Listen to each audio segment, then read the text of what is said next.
On avait à l'origine évoqué une simple vidéo d'information sur la santé destinée aux Arabes israéliens. Mais ce clip, réalisé par une caisse de sécurité sociale israélienne, a vite débordé le simple cadre des frontières du pays.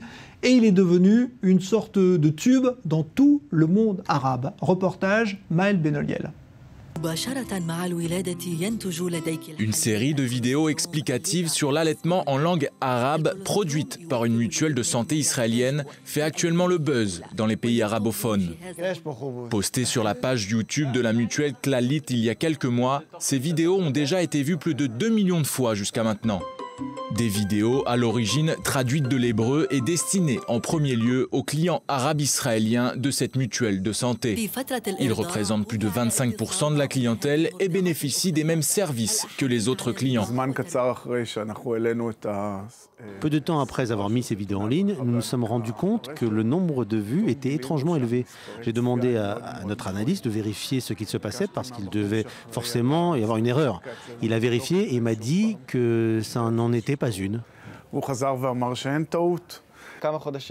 Après qu'on se soit aperçu du grand nombre de vues, j'ai dû vérifier pour savoir ce qu'il se passait. Je me suis rendu compte que nos vidéos avaient un très grand succès dans la plupart des pays arabes.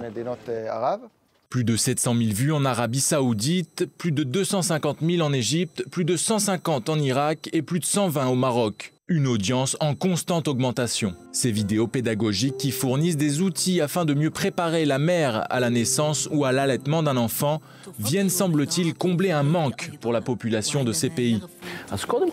Tout d'abord, il y a dans la plupart de ces pays un capital humain suffisamment développé qui a un désir d'apprendre et qui a la volonté d'accéder à des contenus qui n'existent pas dans ces pays. Il y a un vide à combler. Des contenus en arabe sur Internet, il y en a beaucoup. Mais répondent-ils aux besoins des gens? Preuve en est que non, puisqu'ils viennent chercher l'information en Israël. Alors que la plupart de ces pays n'acceptent pas la présence d'Israël au Moyen-Orient, il semblerait malgré tout que ces vidéos ludiques rendent un grand service à la population de ces pays arabes.